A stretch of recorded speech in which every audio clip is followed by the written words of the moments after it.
What would make a brutal serial killer who has single-handedly taken the lives of multiple women across Nigeria to cry in broad daylight while being questioned by the police in front of the general public? You might think he was being remorseful about his crimes, but after hearing the terrible things he did and the lengths he went to keep his dark hobby a secret, you would definitely change your mind. This is the disturbing story of Gracious David West, a man who left bodies of women in multiple cities he visited and finally confessing to 7 murders across 3 states, while the police brought the total death toll to 15 victims. Between July and September of 2019, something evil was haunting young women across Nigeria's hotel rooms. What began as isolated incidents would soon reveal a pattern so disturbing that it would send shockwaves through entire communities and force an entire state into high alert. The first body appeared in July 2019 in a hotel along a street in Port Harcourt, Rivers State, Nigeria. The young woman was found dead in her room, but it was not just any ordinary murder. Around her neck was a strip of white cloth tied in a way that told a chilling story. The appearance of the victim made it clear that this was no crime of passion or robbery gone wrong. This was something much more sinister. Within weeks, more bodies began turning up across Rivers State, with each crime scene telling the same terrifying story. It was always young women found dead in hotel rooms with their hands and legs bound with strips of white cloth torn from bed sheets. Some victims were discovered hidden inside wardrobes as if the killer was playing a deadly game of hide and seek with the authorities. But the horror was not limited to Rivers State alone. Similar murders began appearing in hotels across Owerri, in Imo State, and even as far as Ikeja in Lagos State. Between July and September 2019, the killer was moving freely across state lines, leaving a trail of bodies wherever he entered. However, it was Port Harcourt that shouldered the heaviest burden, with about 10 young women losing their lives in various hotels across the city. The systematic nature of these killings sent fear through the hearts of women across the region. Hotel rooms, which were once considered safe havens for travelers and business people, had become death traps. The killer seemed to target young unmarried women, and his killing method was always the same. As news of the murder spread, panic gripped the people of Rivers State. Women were afraid to travel alone, afraid to stay in hotels, and also afraid to trust strangers. The very fabric of society was being torn apart by an invisible predator who struck without warning and disappeared without a trace. The stacking death toll finally pushed the people beyond their breaking point. Female youths in Rivers State could no longer sit silently while their sisters were being murdered in cold blood. They took to the streets of Port Harcourt in a powerful demonstration of unity and determination. The young protesters marched to the State Police Command headquarters, where they planned to deliver a clear message to the authorities. The protesters believed these murders were connected to ritual killings, a practice that is still affecting Nigeria till date. The protesters demanded that the police take effective measures to protect women in the state. The alarming pattern of killings and the public outcry finally reached the highest levels of government. The then Rivers State Governor, Nyesom Wike, found himself facing a crisis that threatened to destroy the peace and security of his state. The governor understood that immediate action was needed before more lives were lost. Governor Wike called an emergency state security meeting, bringing together all the key security agencies operating in Rivers State.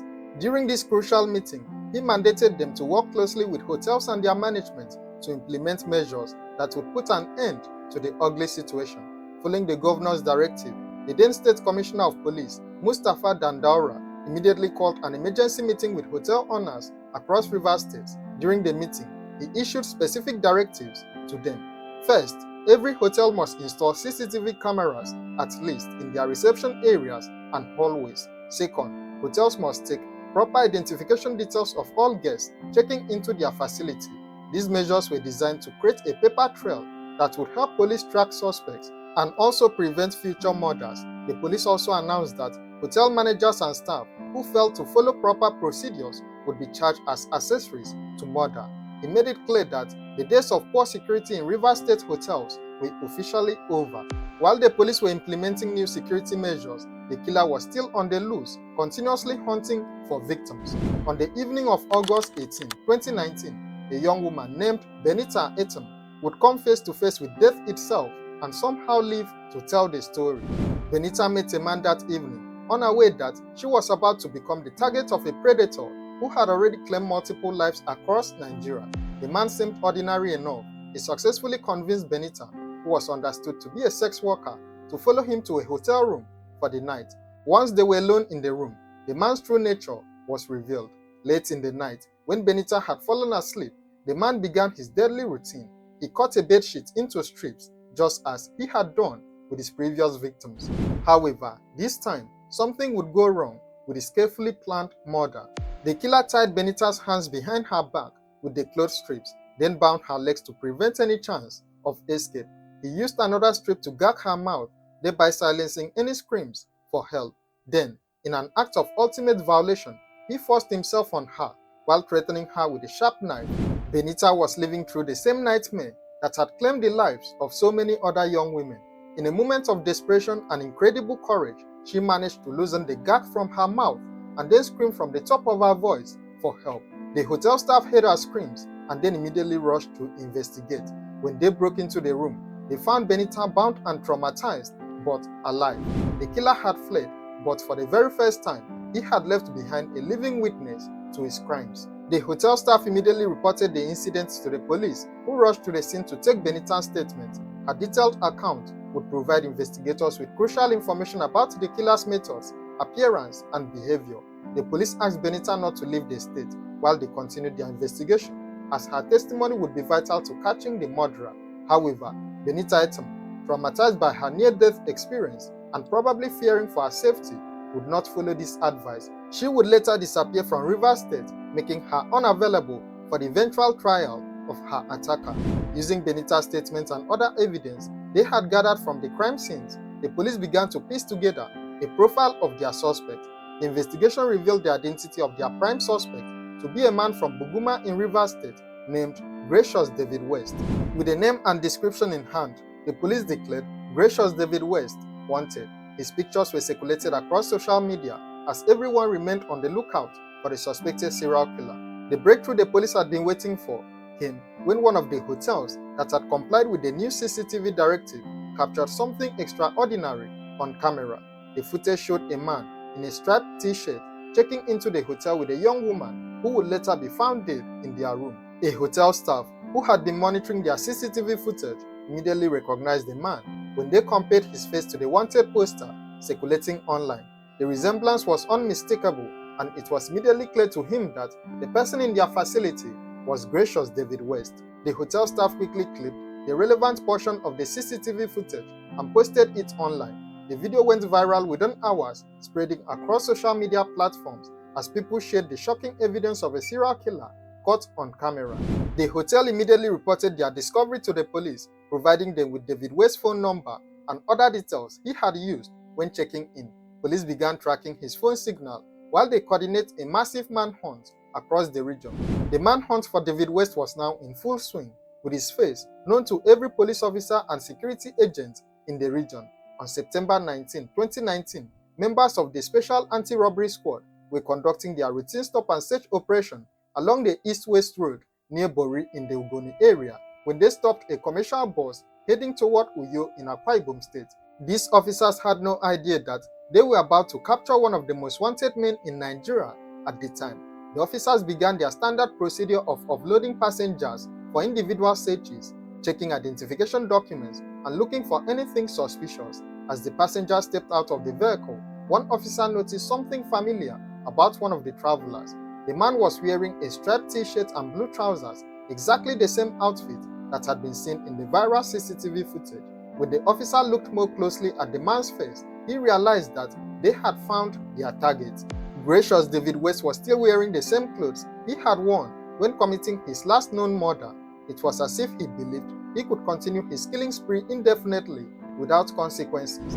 The officers immediately contacted their commander, who instructed them to bring David West directly to the Commissioner of Police's office in handcuffs. When David West was brought before CP Mustafa, the experienced police officer decided to try a different approach. Instead of immediately launching into an aggressive interrogation, he called the suspect by name and welcomed him to his office in a calm manner. The psychological approach worked perfectly, as David West immediately broke down. He told the CP that he was ready to tell the truth and that he did not want any problems. It was at this point that the Commissioner of Police ordered his handcuffs to be removed so that he could speak freely. What followed was one of the most chilling confessions in Nigerian criminal history. Gracious David West, speaking calmly and without apparent remorse, admitted to being the serial killer who had terrorized Rivers State and beyond for months. David West confessed that the majority of the hotel killings in Rivers State had been carried out by him personally. When police asked him to prove his claims, he provided them with a list of hotels where he had committed murders. The list matched exactly with the locations where bodies had been previously discovered, thereby removing any doubt about his guilt. He admitted to killing a total of 7 women, 5 in Rivers State, 1 in Lagos, and another 1 in Imo State. However, the police would later reveal that he confessed to a total of 15 murders cutting across states like Abia, Edo, Imo, Rivers, and Lagos. When the police asked about his motives for targeting young unmarried women, David West provided an answer that was both disturbing and mystifying. He claimed that he did not understand why he killed, saying that an urge would come over him suddenly, and when it did, he felt compelled to find a victim. David West explained that he usually met his victims at clubs or other social venues. He would invite them to hotel rooms, playing the role of a generous customer who is willing to pay for their company. Once alone in the hotel room, David West would order food, engage in conversation, and even have consensual relations with his victims. This behavior was designed to make the women relax and trust him completely. The killer would wait until his victims fell asleep before beginning his deadly ritual. He would retrieve a sharp kitchen knife and place it against their necks, threatening to silence them. If they made any noise, he would turn up the television volume to mask any sound that might alert hotel staff or other guests. Using strips of clothes torn from pillowcases and bed sheets, David West would bind his victims' hands behind their backs and tie their legs together. He would then demand their ATM cards and PIN numbers, promising not to end their life if they cooperated. Once he had obtained their banking information, he would strangle them to death using the same cloth strips. After confirming that his victims were dead, David West would search their belongings for cash, phones, and other valuable items. He would then hide some bodies inside wardrobes to delay their discovery, giving him more time to access their bank accounts and escape the area. The money he stole from his victims was used to fund his lifestyle and to also find new victims. David West admitted that he would use the stolen funds to visit clubs and social venues where he could meet other potential targets, thereby creating a daily cycle of murder and theft. After that, we were inside the club. After that, she discussed how much I would pay her. So after that, we left the club to the hotel. What is the name of the hotel? Can you remember the name of the hotel? Back the hotel. It's at Rumokoro, that's South Sudan. Okay, South Sudan. Rumokoro? No, Rupoko, sir. Rupoko, okay. Yes, sir. Yes, so what happened when you go So there? after that, we went to the hotel. Yes. I paid for the place. So they took her to the hall. So after they took her, I said, okay, let me look for you to arrange for food.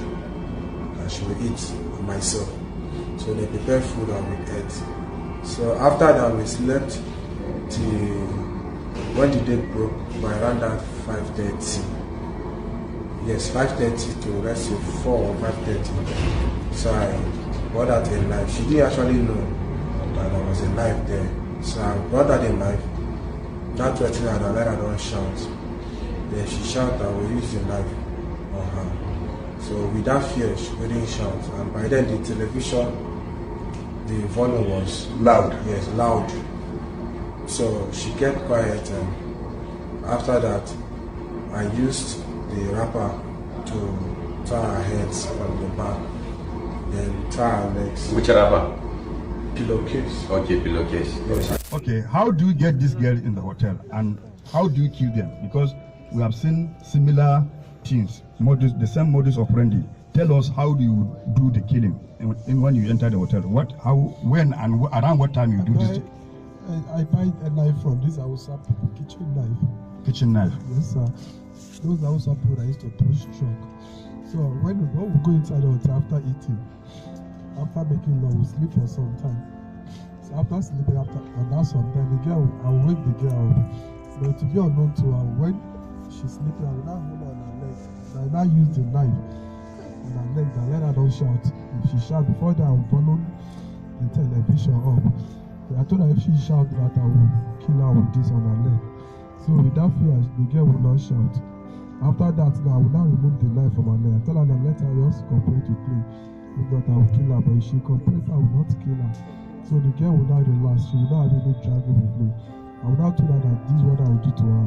I will not kill her, but I will tie her and keep to use that to deceive her. So after that, I will tear the pillowcase on the pillow. She will hold it and tear the pillowcase. After tearing the pillowcase, I will use to tie her hand and let that. When I want to kill her, she will not have no way of dragging with me. That's how I do it, sir. And after that one, you told us that you used to ask her about the PIN number of her ATM. Yes. Some of them will tell me with that fear that please, how do I want that they have money in their account? So I will not tell our people how to ask them that. How much do you have money in your account? How much do you have that you should check your message on your phone? By then I've used the knife on the person's neck, the person will be afraid. The person will not tell me that they have to say mad, they will not check it. That's it, sir. How does he collect the money? So after you kill her, you now go outside in the ATM card, Did they try? ATM, and remove the money. I will stay inside the hotel when day has broken. Maybe 2 to 3 hours after when day has broken. I will sit on the chair. Then maybe I will stay till that 8. Maybe if the laundry has not bought my clothes. And after the washing, because some of them will pay me by 8. They will tell you that the cloth has to be dried. They don't have dryer. So they will pay me by 8 or 9. Then after wearing the clothes, I will not leave the hotel. Okay, so now tell us how many girls, according to your own record, how many girls within Port Harcourt you have killed? How many? 5. I know the hotels. You know all the hotels you killed them? Yes. Then I did one in Lagos and one in Owerri and Lagos. Which one you did first? Is it the one in Lagos or the one in Port Harcourt or the one in Owerri? When did you start killing girls? Lagos, it was Lagos. That was where I had money from. The girl had some money in her account, 82,000 naira. So that was the money I traveled down to Port Harcourt before I went to Owerri. It was after Owerri I came to Port Harcourt. Okay, so you started in Lagos and you went to Port Harcourt, Owerri? No, I came to Port Harcourt Port before I went Harcourt. to Owerri. Okay, then you still came back to... Yes, I saw the girl at the club. You saw the girl at the club? Yes, in that Owerri road, there are so many clubs there. There are so many hotels in that area where girls used to stay. Can you speak up? So that is the position now. There was a question we asked. After that, Okay. I'll collect their phone. After collecting their phone, there's one boy that bought phone from me at Waterline. Waterline. His name is China. Yes, he has a small shop there. David West was born in Buguma, a fishing town in Rivers State, linked with a long history of oil militancy. He admitted that he had been a member of the Debam Cult Confraternity, also known as the Greenlanders, a street gang that emerged from the armed militant groups that once operated in the Niger Delta region. However, he claimed to have left the group before beginning his killing spree. David West made the disturbing revelation that he had actually sought help for his murderous urges. He explained that he had visited churches in Port Harcourt seeking spiritual intervention for what he recognized as an uncontrollable desire to kill. At the Lord Chosen Church, David West had confessed his crimes to a pastor, admitting that he had been killing young women in hotels. The pastor had invited him to attend a crusade program where he could meet with their senior church leadership for counseling and spiritual intervention. David West claimed that he had waited for the opportunity to meet with the senior pastor, but eventually became impatient and left the church premises. Instead of seeking further help or turning himself in to authorities, he returned to his pattern of finding victims and checking into hotels. This revelation was particularly chilling because it showed that David West was fully aware that his actions were wrong and that he needed help, yet he chose to continue killing rather than persist in seeking treatment or surrendering to authorities. After thorough investigation, David West was charged with multiple counts of murder for the deaths that occurred in Rivers State, as well as attempted murder in the case of Benny Titan, who had survived his attack. Although he had confessed to additional murders in other states, authorities in those states lacked sufficient evidence to proceed with charges. The trial took place in a high court in Port Harcourt, presided over by Justice Adolphus Enebeli. During the trial, his defense attorney made a plea for leniency, arguing that his client was a father of 3 children and asking the court to consider this fact during sentencing. However, the prosecution argued that the defendant deserved no mercy given the heinous nature of his crimes and the terror he had inflicted on the community. On October 9, 2020, Justice Adolphus delivered his verdict. He found Gracious David West guilty of murdering 11 young women in Rivers State and attempting to murder Benita Itam, who was the only survivor. The judge sentenced him to death by hanging, marking the end of one of Nigeria's most notorious serial killing cases. The court also considered charges against a hotel manager who had attempted to dispose of one of the victims' bodies, but this individual was ultimately discharged and acquitted due to insufficient evidence. What do you think about this horrifying case? Share your thoughts in the comments below, and don't forget to like, share and subscribe to this channel for more true crime stories.